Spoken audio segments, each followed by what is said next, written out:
Boa noite a todos. Sejam bem-vindos a mais uma aula de anatomia para a turma do P1 Noite de Radiologia.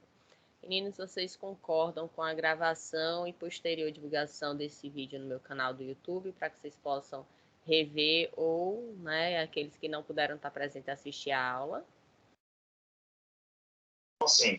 Ok. Concordo. Beleza. Então, vamos lá. Na aula passada, que foi na terça-feira, nós estávamos dando continuidade ao sistema esquelético, onde a gente estava vendo algumas formas, de nomear, vamos dizer assim, os ossos. Vimos a diferença entre o esqueleto axial e o esqueleto apendicular. Vimos também a questão dos ossos do crânio. Aí eu acho que basicamente foi isso que a gente viu na aula passada, além da classificação dos ossos, em ossos longos, curtos, laminar, pneumático, sesamoide. A gente, praticamente na aula da semana passada, a gente viu isso, com as diferenças, também em relação à quantidade de ossos, que normalmente se considera como sendo 206 ossos, mas que podem existir algumas características que podem influenciar nessa contagem, como, por exemplo, a questão da idade do indivíduo. Então, de acordo com a idade dele, pode ser que haja mais ou menos ossos, então, características etárias vão influenciar. Variações anatômicas, o próprio método que o anatomista estiver utilizando para fazer essa contagem também vai variar. Então, diante disso, vamos dar continuidade à nossa aula com o sistema esquelético, onde a gente hoje vai falar um pouco mais do esqueleto axial. Então, dando continuidade a ele, vamos falar hoje sobre a coluna vertebral. Então, a nossa coluna é um pilar, vamos dizer assim, uma estrutura extremamente importante para a nossa vida, para o nosso dia a dia. Lógico, junto com todo o resto, no quesito de músculo e os outros ossos, mas a gente tem a questão da nossa coluna vertebral, que nos permite fazer diversos movimentos e que ela também precisa de um certo cuidado, uma vez que lesões na coluna podem causar sérios danos permanentes à vida do indivíduo, como, por exemplo, a questão de uma paralisia dos membros inferiores, uma tetraplegia, quando a pessoa fica com os quatro, do pescoço para baixo, na verdade, sem ter movimentos voluntários. E dessa forma a gente vai estudar um pouco sobre a parte anatômica, os ossos que compõem a nossa coluna vertebral. Então ela é considerada o pilar ósseo, está localizada no eixo mediano do corpo. Então, se você não tem nenhum problema de coluna, ela é bem no meio, bem na região medial do corpo mesmo, articulando-se com o crânio, as costelas e as raízes dos membros superiores e inferiores, onde a gente vai ter a nossa cintura escapular e a nossa cintura pélvica. Então, dentre as suas funções, a gente pode citar suportar o peso do tronco, e distribuir para os membros inferiores, para não haver uma sobrecarga, proteger a medula espinhal, que isso é fundamental, gânglios e nervos espinhais também. E aí, como eu estava falando anteriormente, se você tiver uma lesão, e aí dependendo do grau da lesão e da altura da lesão, se for uma lesão na altura das vértebras lombares, torácicas ou cervicais, a gente vai ter isso influenciando o que tiver para baixo, vamos dizer assim, vai ser influenciado na movimentação, como eu disse, dependendo do nível da lesão, da gravidade da lesão. Também vai ter a função de proteger vasos sanguíneos e de dar mobilidade para o tronco. nós temos, infelizmente, né, uma cultura de não, vamos dizer assim, dar tanta atenção aos cuidados necessários para a coluna, né? Então, a questão da postura que a gente, por exemplo, se senta, que a gente anda, isso vai influenciar bastante na nossa saúde, principalmente a longo prazo. E vamos dizer assim, um dos comportamentos que a gente tem atualmente que vai afetar bastante é isso aqui, ó, o uso de celular. Então, o uso do celular, a gente ficando assim, a gente coloca, né, o peso da cabeça, muitas vezes a gente usa com a cabeça um pouco mais baixa, né? O certo seria utilizar na mesma altura, mas geralmente a gente faz isso aqui. Então, a gente está sobrecarregando a nossa cervical, podendo provocar, né, como eu disse, com o tempo, problemas causando dores, hérnias, e entre outros, certo? Que podem causar muito, muito prejuízo para a saúde do indivíduo, precisando fazer tratamentos sérios.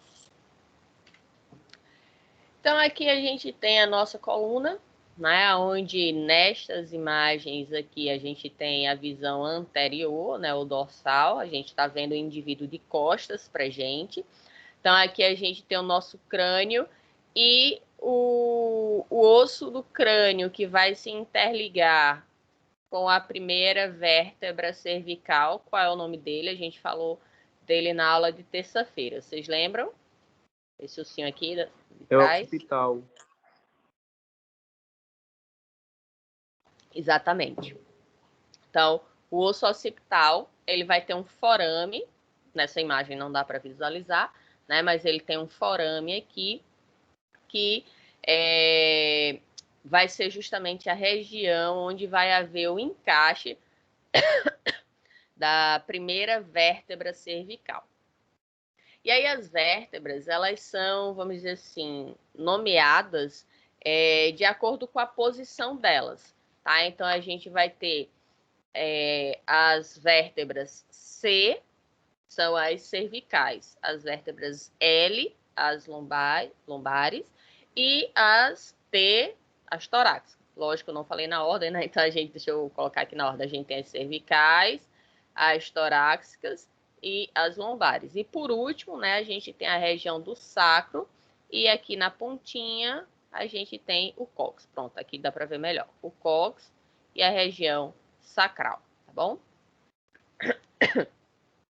Então, como eu falei, as vértebras elas vão ser nomeadas de acordo com a posição onde elas se encontram. E aí vai ser a inicial da posição, né? C, T ou L, ou S também, né? De sacro.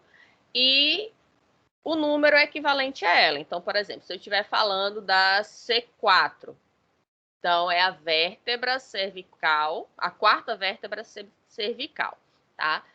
Apenas a primeira e a segunda vértebras cervicais, elas podem ser chamadas de C1 e C2, tá? Mas elas vão ter um nome diferenciado. Todo o resto não, vai ser a inicial da região com o número equivalente a ela. Mas no caso da C1 e C2, como eu disse, elas vão ter nomes específicos. E aí a gente tem a primeira cervical, a gente chama ela de Atlas, e a segunda a gente chama ela de Ax, tá? Então, a vértebra que vai ter contato, né, com o nosso crânio, no caso aqui ela vai ficar, né, interligada à região occipital, ao osso occipital do nosso crânio, é a vértebra Atlas. E logo abaixo dela, a gente vai ter a Ax. Aí o restante é C3, C4, C5, C6, C7. Tá? Então, a gente tem um número de vértebras, que no caso esse número ele não vai variar, tá? A não ser que você tenha algum problema. Né? Então, normalmente, o número de vértebras, né, na população geral, a gente vai ter 7 vértebras cervicais, tá? Que vão ser as, né, do pescoço. A gente vai ter 12 vértebras torácicas, 5 vértebras lombares, e se vocês observarem né, nessa vista lateral dá para ver melhor, à medida que vai descendo, né, que vai ficando a parte mais inferior da coluna, a gente observa que elas vão ficando mais, como posso dizer? Ai, meu Deus, como é a palavra fugiu agora?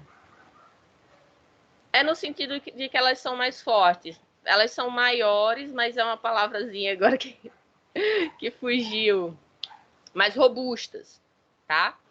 Então, a gente vai ter essas... Boa noite, Carla. Não havia visto que você tinha entrado. Seja bem-vinda à aula. Então, a gente vai ter aqui... Boa noite. A gente vai ter as vértebras, né, lombares. Pode ver que elas são mais robustas, elas são mais largas, né, vão ser mais fortes. Por quê? Porque quanto mais abaixo ela tiver, mais peso ela vai precisar sustentar, né? Então, devido a isso, a gente vê, ó, que há um alargamento, né, um tamanho maior nas vértebras que vão ser mais inferiores. A gente vai ver, né, mais para frente, que existem diferenças entre as vértebras cervicais, torácicas e lombares, que são identificáveis, né, se a gente estiver pegando elas. Mas a mais diferente de todas vai ser a vértebra atlas e a axis. As duas, né, primeiras vértebras cervicais, elas são bem diferentes, principalmente a axis é a que destaca, assim, de todas as outras, tá? E vocês vão ver daqui a pouco elas separadamente. A gente observa aqui na região, na porção final, né, a região do sacro, onde a gente pode ver que a gente não tem as divisórias, né, elas não são individuais as vértebras. Aqui na região sacral, a gente tem essas vértebras que a gente diz que elas são vértebras fundidas, tá? E a região do cóccix, nessa porçãozinha fininha, pequenininha, a gente também tem elas fundidas. Então, a região sacral, na verdade, vamos do início. A região cervical, a gente tem 7 vértebras. A região torácica, a gente tem 12. Na região lombar, a gente tem 5. Na sacral, 5. E na coxígea, a gente tem 4 vértebras. Com isso, formando, né, a coluna vertebral com 33 vértebras na nossa espécie, né, em nós seres humanos. Tá? Na porção mais inferior, a gente vai ter a coluna, né, na região sacral, se ligando à cintura pélvica. E na região superior, a gente tem ela interligada ao crânio através da vértebra C1 ou atlas.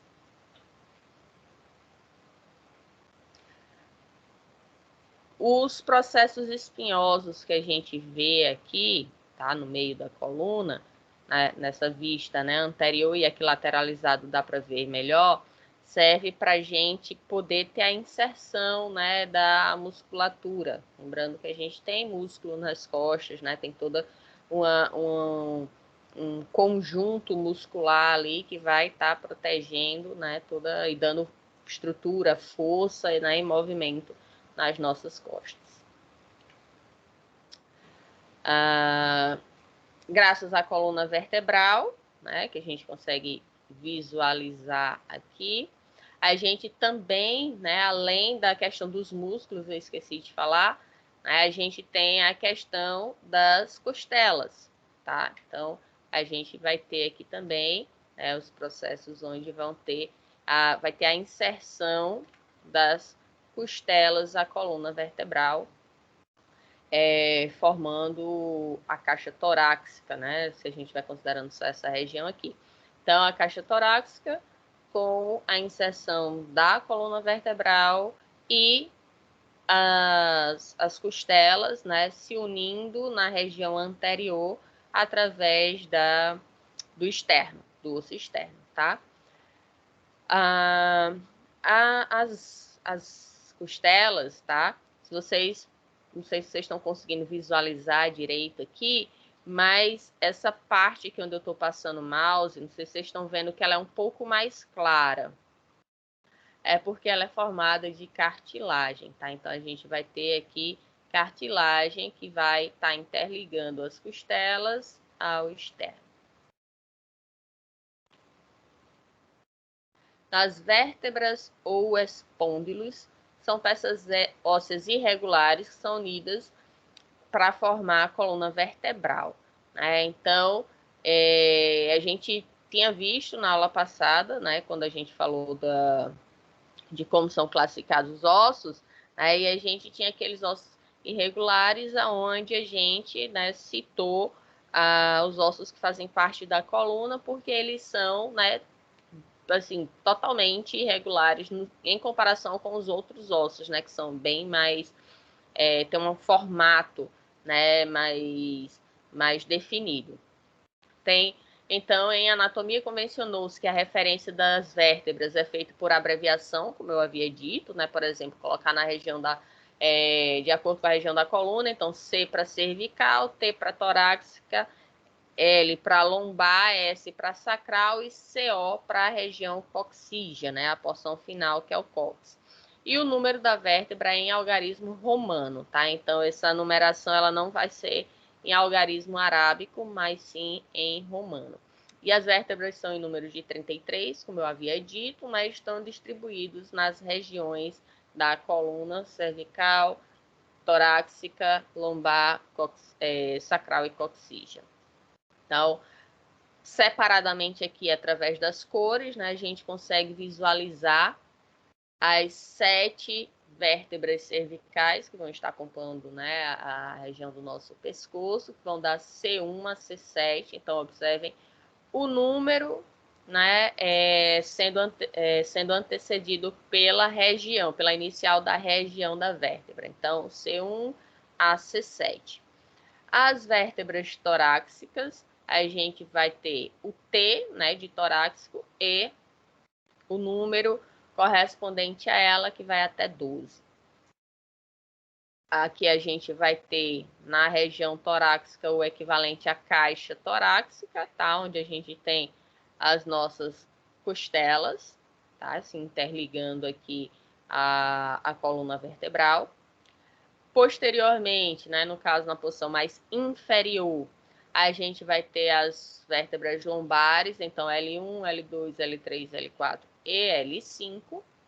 Para finalizar, a região sacral, que, como eu disse, ela é fundida, né? São 5 vértebras, mas elas não se separam, né, como as demais vértebras. E a região do cóccix, com 4 vértebras, que também são fundidas.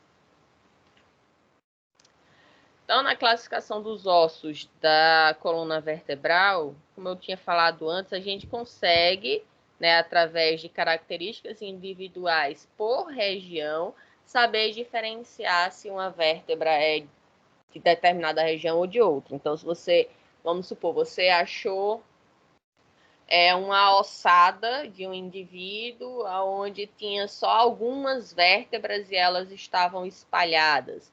Vamos supor que você, né, não tem o indivíduo completo, tem só vértebras ali e soltas, sem estar, né, na sua estrutura, na sua posição correta.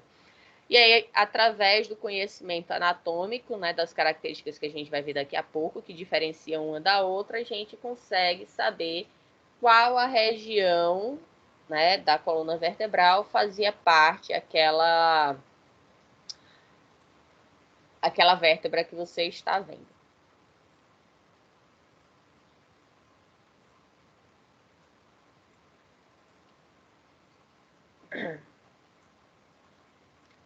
Então, vamos lá.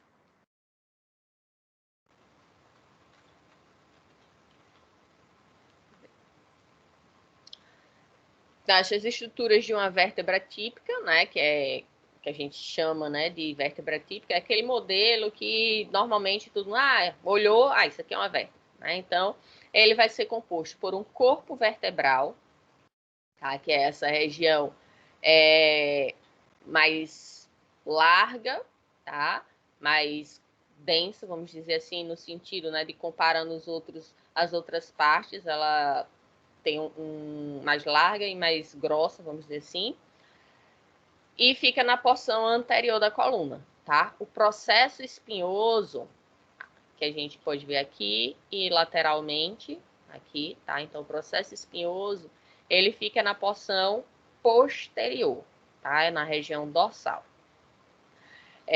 A gente vai ter o pedículo, tá? O pedículo vertebral, que fica interligando o corpo vertebral às demais partes, tá? Da vértebra. O forame, que é esse espaço, né? Essa abertura que existe na coluna, onde a gente vai ter passando aqui a medula, tá? Nervos, tá? Então vai ter aqui esse espaço para tá passando toda essa parte, vamos dizer assim, né? Que não é da coluna em si, não faz parte dos ossos. O processo transverso, a gente tem aqui lateralizado, certo? É possível visualizar aqui. Então, dos dois lados, o processo transverso. Às vezes, se você tá estudando, né, moçado, alguma coisa do tipo, pode ser que esse processo ele esteja desgastado ou quebrado, mas por causa de tanto que foi manipulado aquilo, certo? Então, ele existe, só que às vezes a gente, quando pega uma peça anatômica, pode ser que isso aqui tenha se quebrado. A gente pode ver aqui o processo articular superior. A gente visualiza na vista lateral e aqui na vista de cima, tá? A gente tem o inferior também, tá? Então, superior e o inferior. A gente vai ter na coluna a lâmina, tá? Que a gente vai ter aqui junto, né, com o processo espinhoso, na base, vamos dizer assim, e o processo espinhoso que a gente já havia falado, tá? A gente vai ter, né, uma vértebra se encaixando na outra e vamos ter as costelas, como eu havia dito para vocês, se encaixando na coluna também, tá? Então, aqui, a fóvea costal do processo transverso é justamente onde a gente vai ter vamos dizer assim, o ponto, né, de encaixe das costelas. Então, quando a gente estiver falando algo referente a costal, não é de costas, tá? É de costela. Eu lembro que eu tinha muita dificuldade de associar isso também. Então, aqui, ó, fóvea costal superior, então, também, né, a gente tem relacionado às costelas. Então, só para reforçar aqui numa vista lateral as porções, né, de cada vértebra, a gente tem as vértebras cervicais em número de 7, torácicas em número de 12, lombares em número de 5, assim como a sacral também em número de 5, e a coxígea em número de 4. Quanto mais próximo, né, a vértebra do tipo de vértebra seguinte, um exemplo, a vértebra cervical 7, ela já vai ser um pouquinho mais parecida com a primeira torácica.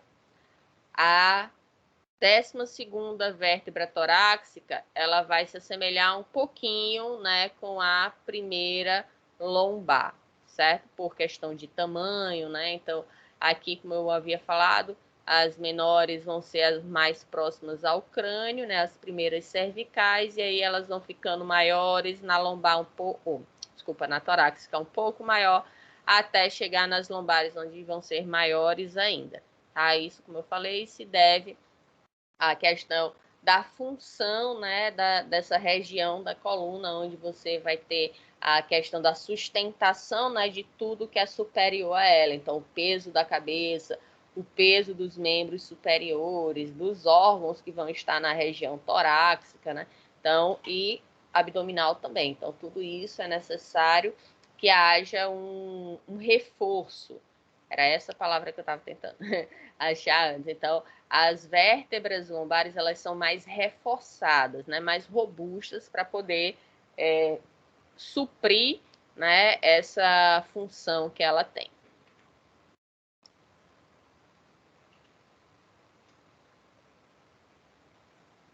Ai, minha garganta. Tá, a região cervical, a gente já viu formada por 7 vértebras, e é a parte de maior mobilidade da coluna vertebral, então é onde a gente consegue fazer o maior número de movimentos, né, considerando a coluna. Ela estende-se da C1 até a C7. Nesta região, as vértebras possuem o menor corpo vertebral, tá? Então, eu mostrei, né, no exemplo, naquela imagem da vértebra, né, a vértebra típica. Então, a gente tinha um corpo vertebral bem robusto. Aqui não, a gente já vai ter um corpo vertebral um pouco menor. Como eu falei, a gente vai mostrar imagens comparando elas, os tipos, né, de vértebras. Com exceção da primeira e da sétima vértebras, tá? As vértebras atípicas da região cervical são a C1 e a C2, porque, como eu falei, elas têm características bem peculiares, principalmente a C2, devido ao encaixe que ela tem, né, na coluna vertebral, certo? Na região, né, do pescoço, ali onde ele vai se encaixar com o crânio. Então, além do corpo, né, do corpo ser pequeno, a gente vai ter também outras características que vão diferenciá-las, as cervicais, das torácicas e da lombar, como, por exemplo, o forame transverso, que não vai estar presente nas outras duas. E um outro detalhe que também só vai ter na cervical é que o processo espinhoso ele é bifurcado, diferente dos outros tipos torácicas e lombares. Como eu estava falando, a segunda vértebra cervical, a axis, ela é bem característica porque ela tem uma estrutura que é chamada de dente, que é um processo, né, que vai da sua parte superior, vou mostrar a imagem para vocês, que assim, você olhou ela, é a única que você pode dizer assim, certeza absoluta de não ser nenhuma outra. Essa é a axis e não tem para onde correr, certo?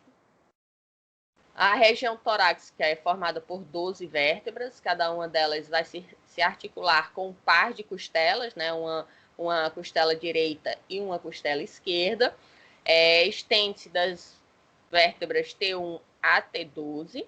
No início da coluna torácica, as vértebras apresentam um corpo em forma de coração e na parte mais distal, né, onde vai se aproximando da lombar, ela vai ficando, né, com características semelhantes à lombar devido a esse processo de transição entre um tipo de vértebra para outro. Já na região lombar, a gente vai ter 5 vértebras, e nesta região que se concentra todo o peso do tronco, né? Por isso elas são robustas e maiores. Vai da L1 a L5. A região sacral também 5 vértebras, só que elas são fundidas, né? Chamadas de sinostose, tem o processo de sinostose. Fenômeno que ocorre na idade adulta, constituindo assim um único osso mediano denominado de sacro. Estende da vértebra S1 a S5, o sacro, portanto, vai estar se articulando na parte superior com a quinta vértebra lombar, lateralmente com os ossos do quadril e na parte inferior com a região coxígea, né, com o cox. E aí chegamos no final da coluna, né, onde teremos o cox, formado por 4 vértebras, também são vértebras fundidas, e esse processo acontece com a idade, né? Vai formar um osso, né, triangular, pequeno, e se estende da CO1 até a CO4. As curvaturas da coluna vertebral. Nas imagens que eu mostrei no início, né, que tinha a coluna, deixa eu pegar aqui uma régua de exemplo. A coluna, gente, ela é assim, vocês estão conseguindo ver, ela é completamente reta. Se a gente tiver numa vista lateral, a gente tiver... Eu vou deixar a régua sem ser lateral aqui, senão vocês não veem. Na vista lateral, a nossa coluna ela seria assim reta. O que é que vocês acham?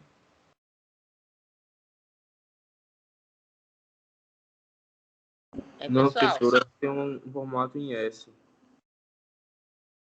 Nossa coluna, normalmente, ela vai ter o quê? Lógico, eu estou exagerando, né? Aqui na minha mão, mas só para que vocês tenham uma noção. Ela vai ter algumas curvaturas, né? Se a gente estiver vendo ela de frente, né? Uma vista anterior ou posterior, ela vai ser reta. Mas se a gente estiver vendo a coluna lateralmente, ela não vai ser reta. Ela vai ter essas curvaturas.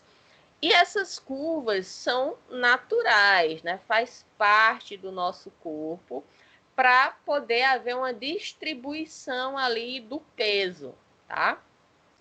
E aí a gente vai ter curvaturas que são chamadas lordose e cifose, tá? 2 para cada uma. Lógico que tem também, né, o processo patológico, né, que é chamado também de lordose, cifose e escoliose. A gente vai falar sobre elas daqui a pouco, mas aqui eu estou falando das curvaturas normais. Então, a gente tem na coluna um ângulo anterior ou posterior, né, que deve ser linear, sem desvios ou curvaturas. No entanto, como eu falei, se a gente estiver fazendo uma visão, né, lateralizada do indivíduo, elas vão apresentar essas curvaturas. Servem para aumentar a resistência da coluna, melhora, portanto, né, na distribuição da carga, do peso, e com isso evita compressões. Reconhecemos as curvaturas primárias e com o tempo, ou seja, de acordo, né, com a postura bípede do indivíduo, a gente tem as curvaturas secundárias. São 4, como eu havia dito, né, que são chamadas de lordoses e cifoses. Então, as lordoses, a gente vai ter curvaturas que apresentam concavidade posterior, como a gente tem na cervical e na lombar. E as cifoses, a gente tem a concavidade anterior, que são as que a gente tem na região torácica e na sacrococcígea. Então, na vista aqui lateral do indivíduo, né, a gente vai ter curvaturas primárias, que são a torácica e a coccígea, e as secundárias, que são as cervicais e as lombares, tá? Aqui seria um eixo, né, se a gente tivesse com a coluna do indivíduo completamente reta, numa visão lateral, mas não é o caso, né? A gente tem essa curvatura fisiológica, natural, certo? Lateralmente é possível ser identificado. Então, a gente tem aqui, numa vista tanto anterior quanto na vista posterior, a gente não consegue identificar essa curvatura, tá? Então, essas curvaturas da cervical e da lombar são as curvaturas, né, que a gente chama de lordose, e a torácica e a sacral são as que a gente chama de cifose, tá? Para ficar fácil de vocês associarem, tá? Uma técnica de memorização, lordose lombar, tá? E aí, como a gente tem, né, a lombar e a cervical no mesmo ângulo, né, na mesma concavidade, então, cervical e lombar, lordose, torácica e sacral, cifose. Ok? Bom. Sim, como eu tinha dito, né, a gente tem os processos naturais, né? Então a gente tem a lordose cervical e lombar e a cifose torácica e coccígea sacral. Mas a gente pode ter como é que chama? Um processo patológico que agrave essas curvaturas, tá? Então, a cifose, né, o indivíduo ele vai ficar bem arqueado, né, diferente da postura aqui na figura do lado esquerdo, né, que ele está na postura ereta. Na cifose, o indivíduo, né, ele está bem assim. Na lordose já é o contrário. A gente fala, né, a questão de deixar a bunda para trás bem empinada, né? Então, o processo de lordose. E isso não quer dizer que a pessoa tem muita bunda, não, tá, gente? A pessoa com muita bunda é porque tem lordose. Não, tem nada a ver uma coisa com a outra. Aqui a gente está falando só no sentido de dar um exemplo, né, de que por ter essa curvatura um pouco maior, a gente vai tender, né, a pessoa que tem lordose tende a ter essa bunda mais empinada aí. E a escoliose é uma curvatura lateralizada, tá? Pode ser para o lado direito ou para o lado esquerdo. Aí o indivíduo, você pelo ombro, você consegue identificar que ele vai ficar ou de um lado ou do outro, certo? Então, quando a pessoa tem problemas de coluna em relação, né, ao seu eixo, a sua postura correta, a gente pode ter os nomes, né, disso como escoliose, a lateralização da coluna, cifose e lordose. Então, cifose a gente vai ter na região aqui torácica e a lordose ela vai se apresentar na região lombar.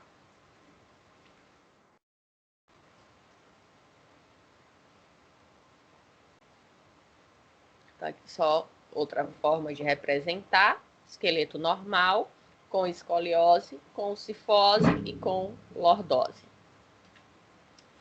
E aqui a gente chega nas vértebras cervicais, que eu falei para vocês que elas são bem características, né? Principalmente a áxis.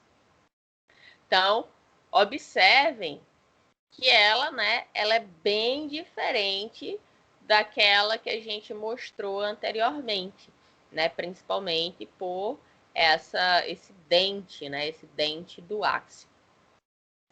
Então, uma das características da coluna vertebral, desculpa, da coluna não, das vértebras cervicais, vai ser processo espinhoso bifurcado e o forame transverso, tá? Que a gente vai ver nas outras, né, que a gente chama de cervicais típicas, que vai ser mais visível. No caso da Atlas, a gente não tem esse processo espinhoso, certo? Que vai ser justamente aonde a gente vai encaixar, né, as vértebras. A vértebra aqui no caso do osso occipital. Então, aqui, numa ficha relacionada à posição anatômica, né, a gente tem que o Atlas vai se encaixar aqui na região do forame magno, tá? E logo abaixo a gente vai ter o axis se encaixando onde esse dente, né, ele vai se encaixar aqui nessa região do Atlas, certo? Então, o dente do axis, ele é ele é mais superior, certo? Uma vista superior. Ele vai se identificar aqui, se encaixando, e as demais vértebras vão estar aqui para baixo. Lembrando que o processo espinhoso, ele vai estar voltado para a região dorsal, então aqui a gente está tendo uma vista posterior, portanto, o dente estaria, né, na região mais medial, numa visão anterior do corpo. Então, o dente mais medial, mais proximal e o processo espinhoso mais distal. Então, temos as nossas costelas, que vão estar interligadas à coluna vertebral na região torácica, tá? Aqui é possível visualizar melhor, ó, essa parte em branco, tá? É onde a gente tem cartilagem. Então, observem que nessas extremidades das vértebras, elas estão interligadas, desculpa, as vértebras não, as costelas. Essas costelas, elas vão estar interligadas na coluna vertebral posteriormente e na parte anterior a gente vai ter cartilagem interligando a costela até o osso externo. E a gente vai ter também nomes para essas costelas. As costelas que a gente chama de costelas verdadeiras vão ser em número de 7. Dessas costelas verdadeiras, elas possuem esse nome porque elas se ligam diretamente ao externo, tá? Aqui até a sétima, ó. A sétima ela tem uma ligação direta com o externo. As 3 vértebras seguintes, elas são chamadas de costelas falsas. E a cartilagem, né, que vai ter nessas costelas, elas vão se ligar na cartilagem da 7ª costela. Tá? Então, elas não se ligam diretamente ao externo. Já a 11ª e 12ª costelas é o que a gente chama de costelas flutuantes, né? Então, aqui a 12ª e aqui a 11ª. Observem que elas não vão se ligar a nada na sua porção mais anterior, diferente da 10ª até a 1ª, né? Que vão estar com cartilagens para que elas se unam ali. Então, da 1ª à 7ª, costelas verdadeiras que se ligam diretamente ao externo através das cartilagens.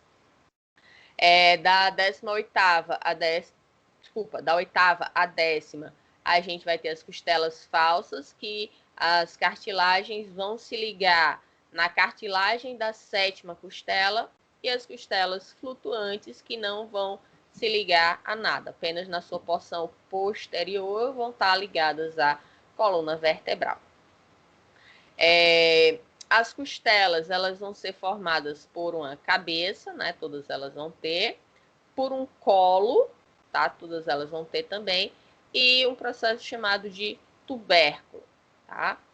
E tem um sulco que vocês vão conseguir identificar melhor quando a gente tiver a nossa aula prática, que eu falei que eu gravei, né, para vocês, e aí vocês vão conseguir visualizar mais facilmente esse sulco, porque aqui, né, a gente tô mostrando um desenho, né, um esquema. Então, neste exemplo aqui, nesse desenho, a gente tem, né, definindo melhor as costelas, né, aqui a gente tem algumas, né, desde a 1ª até as porções mais finais. Já aqui a gente está pegando uma individualmente para avaliar, tá bom? Então, aqui a gente tem uma costela com a vista posterior e aqui uma vértebra, tá? Que é onde a gente vai fazer, né, uma analogia do encaixe, vamos dizer assim. Então, a gente está vendo aqui a região da cabeça, colo e o tubérculo, que a gente tinha visto, né? Aqui, ó. Cabeça, colo, cabeça, colo e tubérculo, tá? Tem todas elas. Então, aqui na cabeça, a gente vai ter a face articular superior. Superior por quê? Porque está mais para cima. E a inferior, porque está mais para baixo. Então, a face articular inferior para o corpo vertebral. Então, significa o quê? Que essa região vai estar interligada com a vértebra torácica, certo? A gente tem aqui a face articular para o processo transverso. Então, a gente tem aqui, ó, processo transverso também na vértebra. O ângulo, né, porque forma o ângulo, o sulco também. Lembrando que a gente vai ter não apenas ossos, mas a gente vai ter músculos também, certo? Que vão estar se interligando a essas costelas.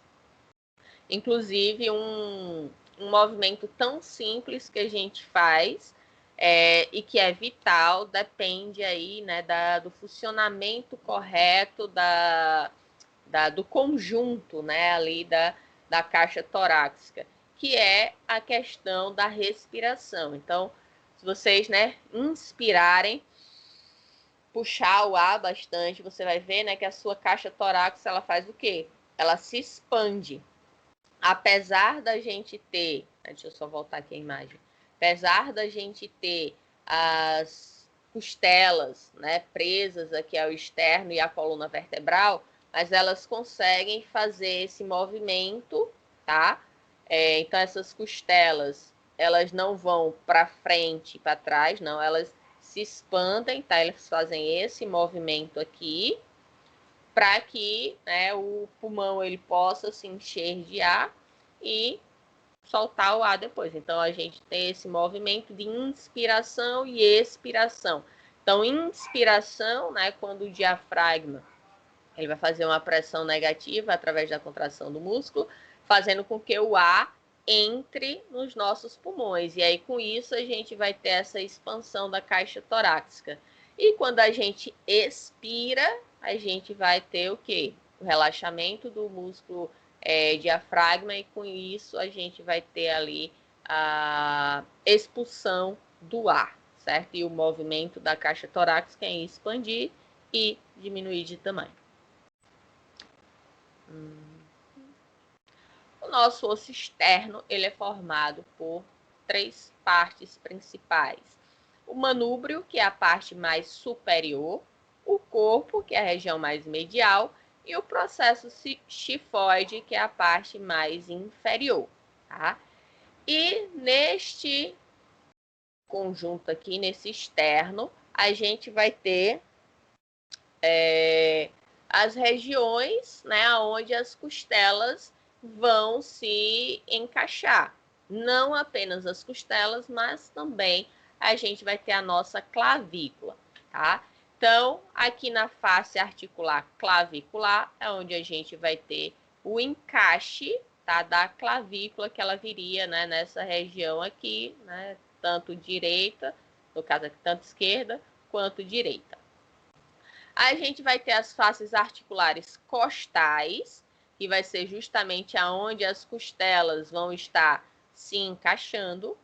A gente vai ter o ângulo, tá? Que é chamado aqui essa região aonde a gente tem o limite entre o manúbrio e o corpo. E pronto. Sim, a incisura jugular, tá? A gente vai ter, então, esta característica anatômica do externo, que vai ter, né, principal função ali, unir, né, fechar a caixa torácica com o encaixe da clavícula e o encaixe das costelas. Só quero falar vértebras, das costelas, tá? Das costelas, elas estão posteriormente ligadas à coluna vertebral e anteriormente elas vão estar fechando a caixa torácica, né, com o osso externo. Então, a vértebra lombar, a gente tem o corpo vertebral mais avantajado, a gente vai ter o forame vertebral, que a gente já viu, o pedículo, processo transverso, né, dos dois lados, ele é pá, né? A gente vai ter o processo articular superior, para que haja um encaixe, o processo mamilar e a lâmina aqui formando, né, o processo espinhoso. Lembrando que aqui é a vista dorsal posterior e aqui é a vista anterior. No caso aqui, a gente está vendo a vértebra de cima. As diferenças entre os 3 tipos de vértebra, levando em consideração as vértebras típicas, tá? A gente não está falando, por exemplo, da cervical, a gente não está levando em consideração a C1 e C2, né? O Atlas e o Axis, certo? A gente está levando em consideração da C3 até a C7. Comparativamente, a gente tem o corpo vertebral pequeno, né? Se a gente estiver levando em conta as vértebras torácicas e lombares, ele vai ser o que tem o menor corpo. Ele apresenta o forame transverso, que as demais não vão ter, e o processo espinhoso ele vai ser bifurcado, diferente das torácicas e lombares, que vai ser um processo espinhoso único. Bifurcado significa que ele se divide em 2, tá, gente? Na vértebra torácica, o corpo ele vai ser intermediário, né, o tamanho entre a cervical e a lombar, vai apresentar as fóveas costais e o processo espinhoso pontiagudo. Observe que ele é bem, né, mais... ele é bem maior, né, no sentido assim de ser bem mais comprido, pronto, é isso que eu queria dizer, ele é bem mais comprido do que o que a gente vai ver na lombar. Então, na lombar, corpo grande e processo espinhoso, a gente pode considerar ele sendo aqui, né, quadrado, né, um retângulozinho, né, diferente aqui do processo espinhoso pontiagudo da vértebra torácica. Na região do sacro e região coxígea, né, a gente vai ter 5 vértebras fundidas no sacro e 4 no cóccix. A superfície articular lombosacral, ou lombosacra, onde vamos encaixar a coluna, desculpa, a vértebra lombar, tá? Então, o processo articular superior, porque está na parte mais superior, ele vai encaixar com o processo articular inferior da última vértebra, né, lombar, a L5. Essa região aqui é chamada de base do sacro e aqui na porção inferior é o ápice do sacro. A gente vai ter forames também, né, que a gente, se essas vértebras elas não fossem fundidas, né, a gente não teria esses forames, mas como elas são fundidas, então a gente apresenta os forames direito, no caso aqui esquerdo e direito, tá? Esses são chamados de forames sacrais anteriores ou pélvicos. Anteriores, porque a gente está tendo uma vista anterior aqui, e neste caso, se a gente tiver uma vista posterior, a gente tem os forames sacrais posteriores. É o mesmo forame, tá? Mas dependendo de qual lado você estiver vendo, você vai ter a vista anterior ou a vista posterior. Aqui as faces do processo articular que vai se ligar, vai se encaixar, na verdade, né, com a L5, a vértebra lombar, né, número 5. A gente tem a superfície auricular aqui, cristas na porção posterior, aí a gente vai ter as cristas sacrais lateral e a mediana, tá? Que não vai ser apresentada na visão anterior. A gente tem o hiato sacral, que é onde a gente vai ter, né, passando por essa abertura, né, que não dá para ver aqui, mas ela começa aqui e termina aqui. A gente vai ter questões, né, de vasos, entre outros. O corno sacral e o corno coxígeo, né, que vão estar bem próximos. No sacro, a gente tem o processo transverso do cóccix, no cóccix a gente tem o processo transverso, dá para ver dos dois lados, tá? Mas aí não vai ser anterior ou posterior, é só um mesmo. A gente vai ter as cristas intermédias, essas cristas é como se fossem elevações ósseas, tá, gente? Então, a gente vai ter medianas, intermediárias e laterais, tá? Isso na visão posterior. Na visão anterior, a gente não vai ter nada disso. E aonde houve a fusão das vértebras, tá? Que a gente consegue ver bem definido aqui, é chamado de cristas ou linhas transversais, tá? Aqui a região, né, a parte lateral, tanto de um lado quanto do outro. Essa parte lateral é chamada de asa também. E é isso. No caso dos membros, né, que a gente estava vendo o esqueleto axial, agora a gente vai para o esqueleto apendicular. Nós vamos ter os membros inferiores, né, se interligando ao esqueleto axial pela cintura pélvica, né, onde a gente vai ter os ossos do quadril e o membro inferior, né? Então, os ossos quadril formando a raiz aqui para poder se interligar com o esqueleto axial. E no caso do membro superior, teremos aqui escápula e clavícula, né? Permitindo que haja a ligação entre o esqueleto apendicular superior com o esqueleto axial, tá?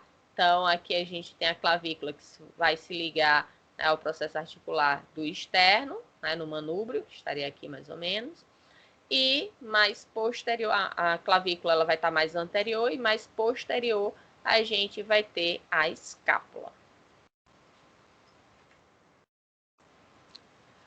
Então, a cintura escapular e membros superiores, tá? Então, a gente tem duas cinturas, a escapular, que é a do membro superior, e a pélvica, que é do membro inferior. Então, vamos analisar agora cada uma delas, né? O primeiro segmento, que é a parte da cintura escapular, a gente vai ter a clavícula e a escápula.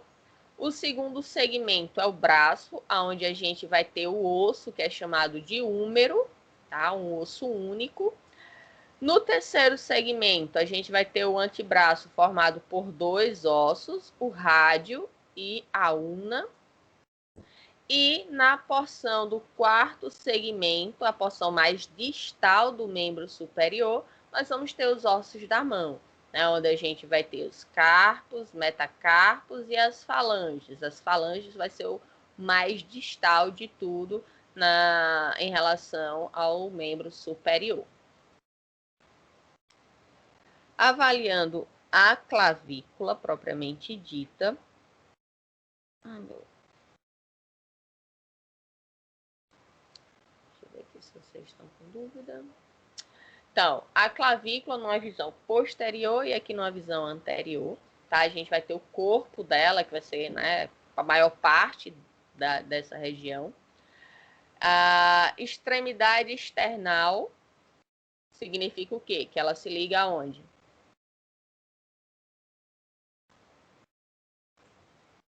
Aí, gente, a clavícula ela vai ter duas extremidades. Essas extremidades vão estar interligadas aqui.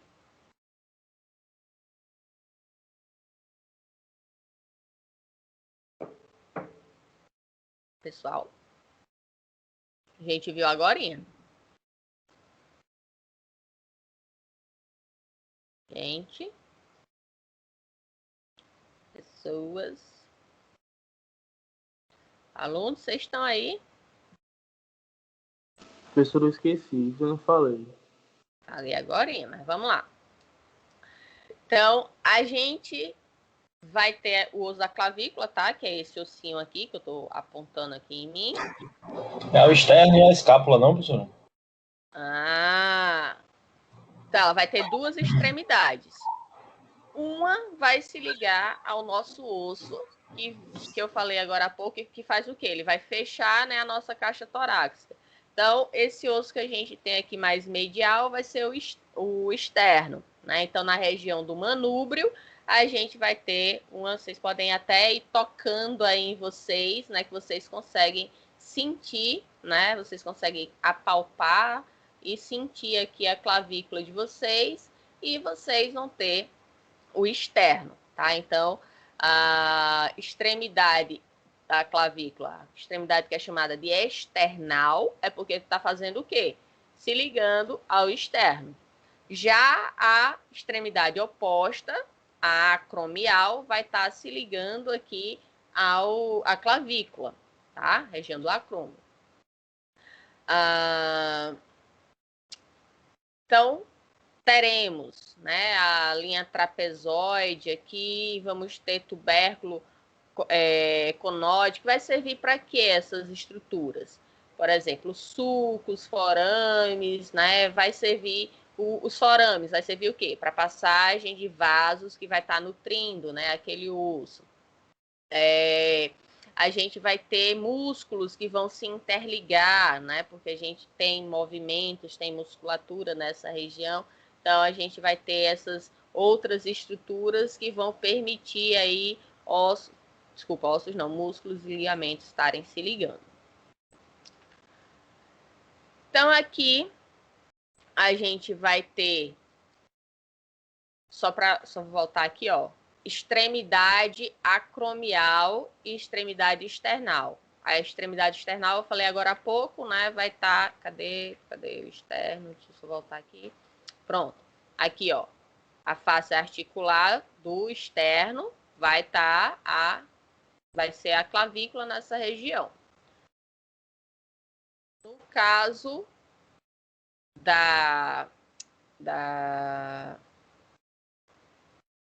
deu branco agora.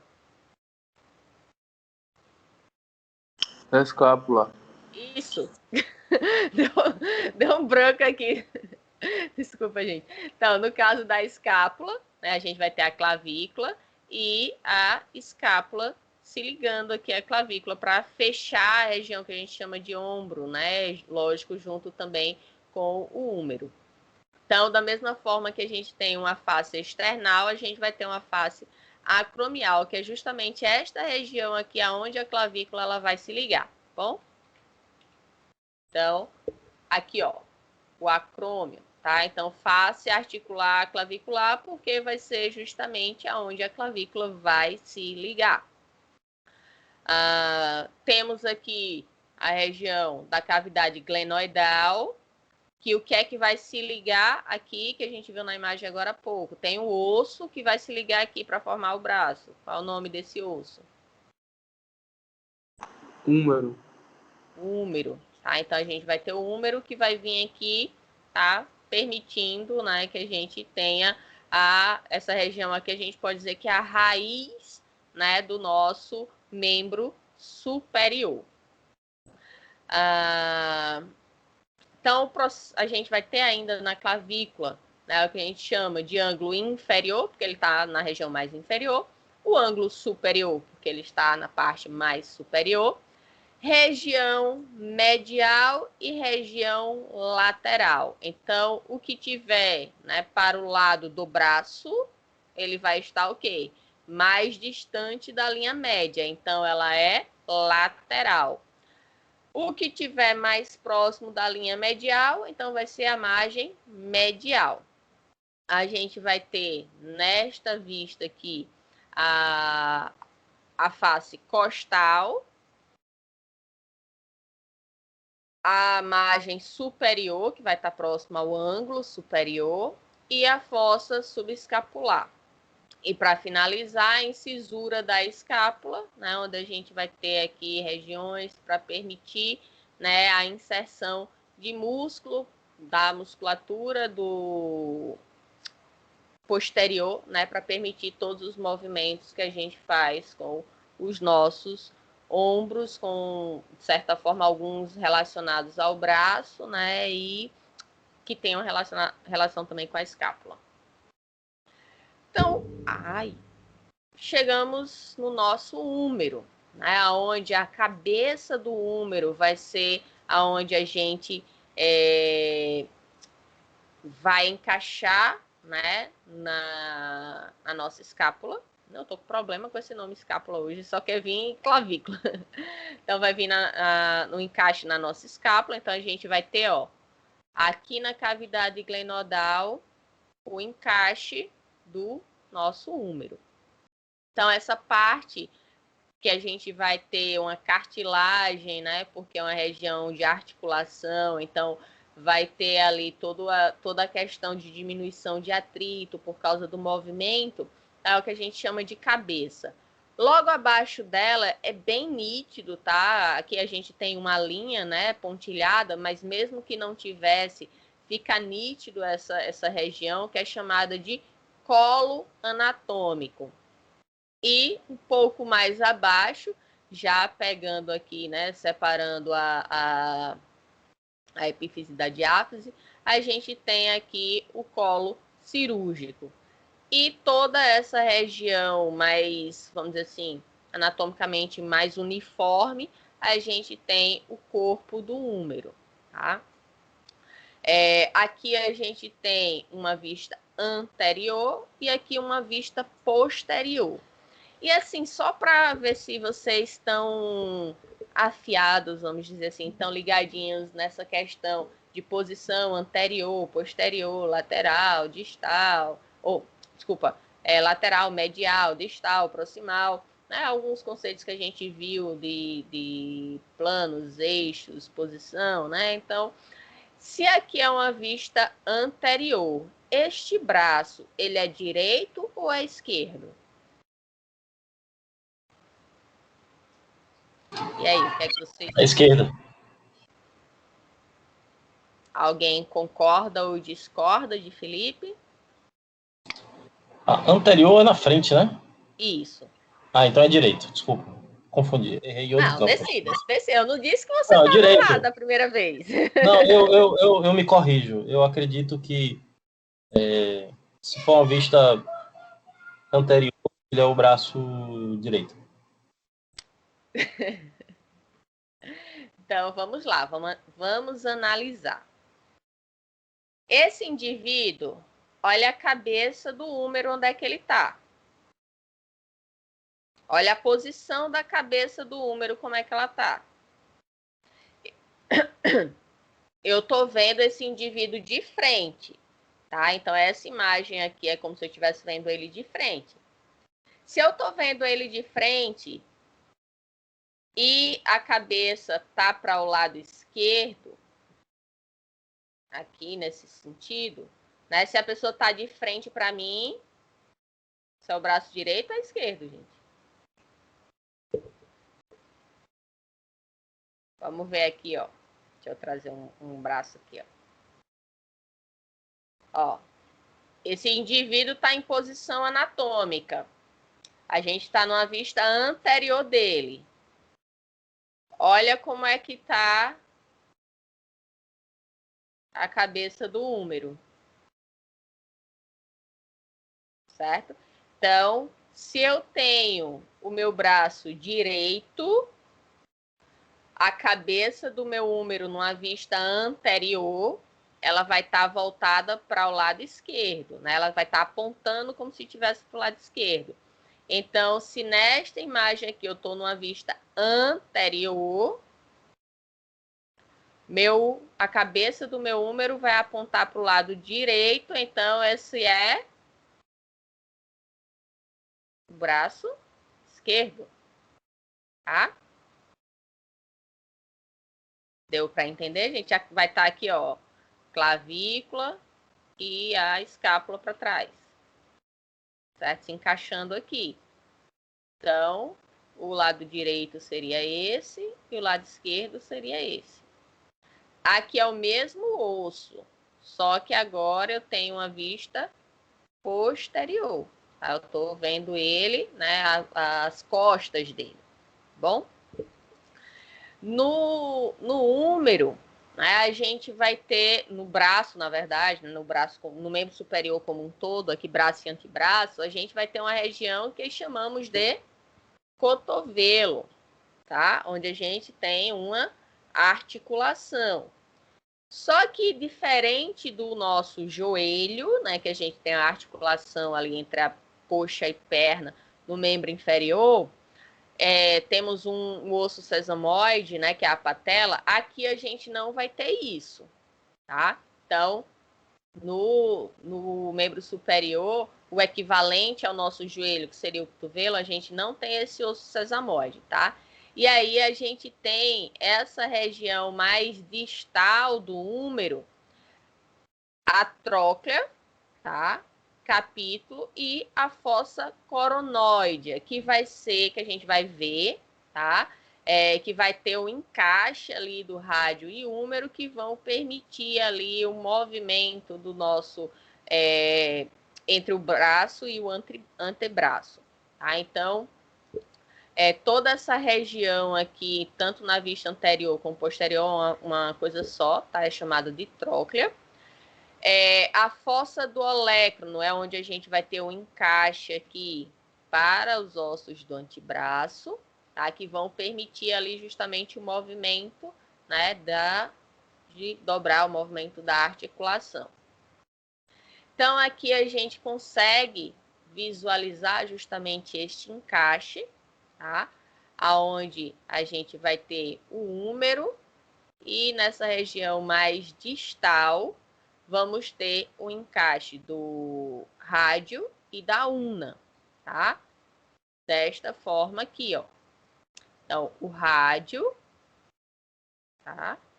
Na tróclea, né? E a una. Olha o encaixe aqui na visão posterior do rádio, desculpa, da una aqui, o encaixezinho, ó, na fossa do olécrono, tá? Esta porção aqui da una é que a gente, né, aqui, ó, que a gente sente, tá? Quando a gente movimenta aqui o nosso cotovelo, né, que a gente chama de cotovelo. Então, o osso, né, do nosso antebraço, a una, ó, o olécrono, que é essa região que eu falei, né, que a gente chama de cotovelo, é onde ele vai encaixar na fossa do olécrono. Tá? Então, vejam que não é muito difícil. A fossa vai ser uma depressão ali, né, uma região onde vai poder permitir o encaixe da região do olécrono da una, tá? Então, região do olécrono. A gente tem aqui o processo coronoide, a incisura radial vai encaixar quem aqui? O rádio, né? Então vejam que os nomes, né, eles facilitam em alguns momentos devido à posição, ao local, aonde que ela vai se encaixar, ao osso que vai se encaixar nela. Então ele facilita nesse sentido na nomenclatura anatômica. Então na porção mais proximal, a gente vai ter a tuberosidade ulnar, o olécrono, processo coronoide e a incisura radial.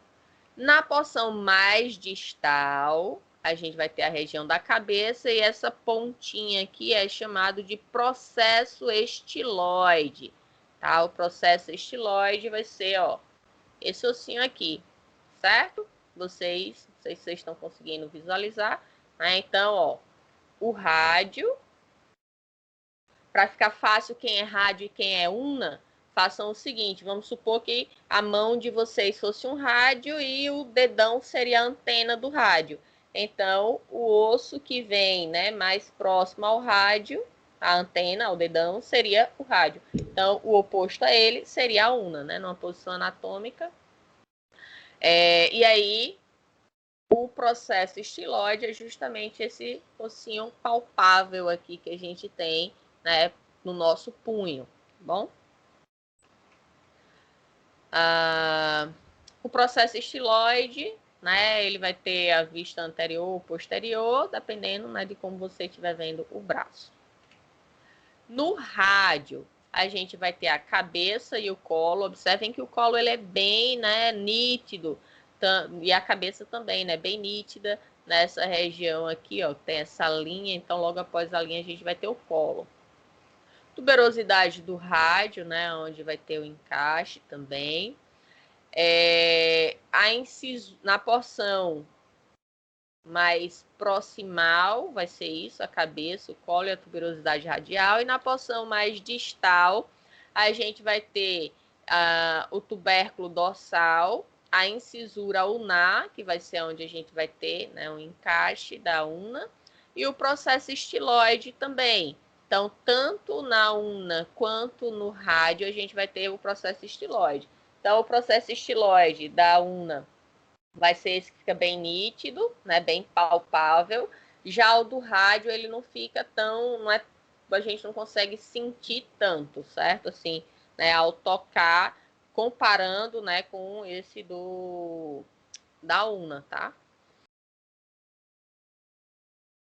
Então, no encaixe, né, da cartilagem do nosso cotovelo, a gente vai ter, para diminuição do atrito, aqui a gente tem a una, o rádio e o húmero, o rádio e a una, né? Então, a gente vai ter o encaixe desses 3 ossos para que possa haver o movimento. Dependendo do movimento que você faça, se for um movimento muito brusco, né? Você tentar fazer muita força, fazer um movimento de extensão muito grande, o cotovelo ele pode sair do lugar, né?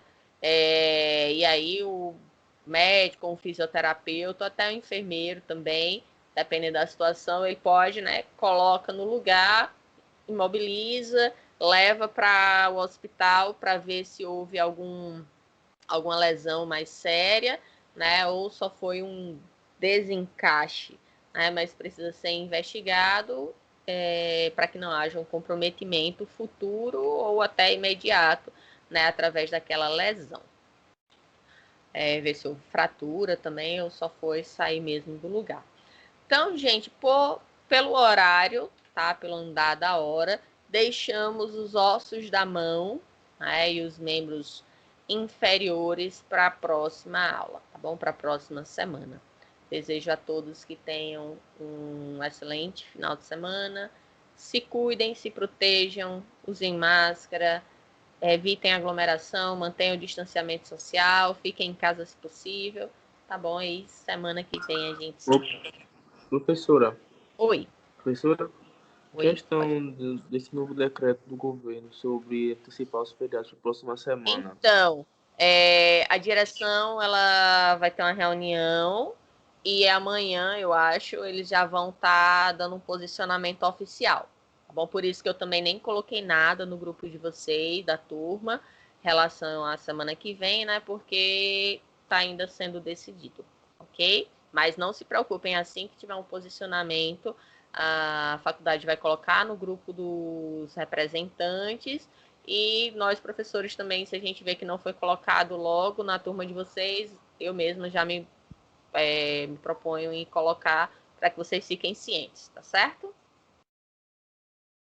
Ok. Está sendo avaliado porque, querendo ou não, as aulas remotas, nós, professores, ficamos em casa e vocês ficam em casa também, né? Então, não influencia, vamos dizer assim, nessa questão do decreto, porque vocês não teriam que sair para assistir aula. Entendeu? Aí é isso que eles vão avaliar. Certo? Tudo certo, valeu. Nada. Então, gente, fiquem com Deus e até a próxima aula.